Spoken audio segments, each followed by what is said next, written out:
महापालिकांच्या महासंग्रामातली सगळ्यात महत्त्वाची आणि मोठी बातमी सुरुवातीला ठाकरे बंधूंवर शिवसेनेनं जहरी टीका केली आहे। ठाकरे बंधूंनी लढण्यापूर्वीच हार मानली आहे असं शिवसेनेनं म्हटलंय। ठाकरे बंधू प्रचारातून गायब झाल्याचा सेनेनं आरोप केलाय।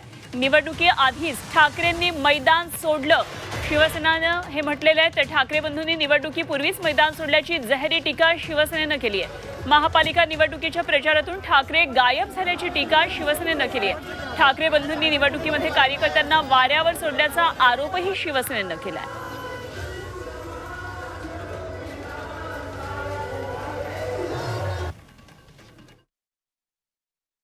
यांनी लढाईच्या आधीच पराभव मान्य केला।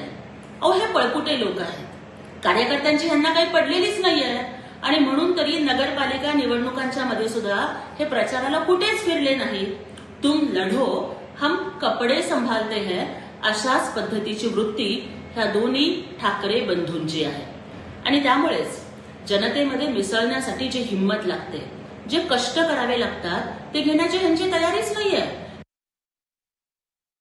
आतापर्यंत हे लोक फक्त ऐशो आरामी जीवन जगले आणि फक्त पत्रकार परिषदांच्या मधून बोलबच्चनगिरी करणं एवढंच त्यांना माहिती आहे।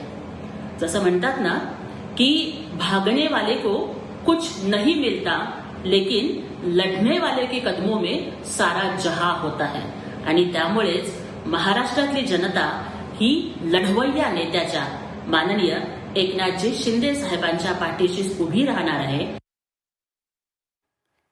ठाकरेंनी प्रचारातून आता गायब झालेले आहेत आणि मैदान सोडले निवडणुकीआधी, अशा प्रकारे शिवसेनेनं ही टीका केलेली आहे आणि ठाकरे बंधूंवर ही जहरी टीका केलेली आहे। खरं तर वचननामा नुकताच प्रसिद्ध झालेला आहे। ठाकरे बंधूंनी हा वचननामा प्रसिद्ध केला, मात्र प्रचारामध्ये ठाकरे बंधू अजूनही कुठे दिसत नाहीत, अशा प्रकारची टीका शिवसेनेनं केली आहे। आपल्याबरोबर जोडले गेलेले आहे सचिन अहिर, आपण जाणून घेऊया काय नेमकं या टीकेवर त्यांचं उत्तर आहे। सचिनजी, आता आपण ऐकलं असेल शिवसेनेनं जहरी टीका केलेली आहे, वचननामा काल प्रसिद्ध केला, आज खरं तर प्रचार सभांना सुरुवात होणं अपेक्षित होतं असं सांगितलं होतं। 5 तारखेपासून ठाकरे बंधूंची संयुक्त सभा होईल, मात्र सभेमध्ये अजूनही गर्जना झालेली नाहीये, सभाच होत नाहीयेत, किंबहुना मैदान निवडणुकीआधीच सोडले अशी टीका होतीये। काय असते, कोणी जरी उठतो आणि स्वतःचं महत्व प्राप्त करण्यासाठी या गोष्टी करतात। प्रत्येक पक्षाची एक स्ट्रॅटेजी असते, प्रत्येक पक्षाची एक आखणी असते आणि त्या अनुसार आमचे नेते सर्वच भागामध्ये फिरण्यास सुरुवात झालेली आहे। शाखा शाखा न्याय त्या बैठका घेत आहे, शाखा शाखा न्याय जाऊन करतात। मी आता स्वतः आमच्या वरळी विधान आणि प्रत्येक शाखेला भेट दिली, भायखळा आणि वरळी मतदारसंघ पूर्ण केलाय। नजीकच्या गावामध्ये कुलाबा असेल, बाकी सर्व भागामध्ये करतात। आज अमित ठाकरे भांडूप आणि विक्रोळीमध्ये आहेत, राज ठाकरेजी फिरतायत, दोघांची संयुक्त रीतीने वचननामा झालेले आहेत। आणि येणाऱ्या काळामध्ये सभेवरती भर घालण्यापेक्षा स्थानिक स्तरावरती जाऊन लोकांशी भेटून घेऊन संवाद जे साधायचा, ती एक स्ट्रॅटेजीचा भाग आहे। काय आलंय, काहींना आता काम धंदा नाही आणि म्हणून घेऊन रोज उठून काहीतरी टीका करायची आणि त्यांना माहित आहे की ठाकरे ब्रँड शिवाय चालणार नाही, त्यामुळे आणि महत्व प्राप्त करण्यासाठी ही टीका करतायत। बाकी काय यांना उत्तर देण्यासारखं काहीच नाहीये। सचिनजी, अगदी मान्य, शाखा टू शाखा भेटणं हे गरजेचं आहे, स्थानिक कार्यकर्त्यांबरोबरचा संवाद वाढवणं दोन्ही पक्षांची गरज आहे। मात्र ठाकरे म्हटलं की त्यांची ठाकरी शैली आणि त्यांचं भाषण ऐकणं हे एक वेगळी पर्वणी सुद्धा असते आणि त्या दृष्टीने हा प्रश्न की या संयुक्त सभा नेमक्या सुरू कधी होणार, कधी ठाकरेंचा प्रचार सभांमधून सुरू होणार आहे?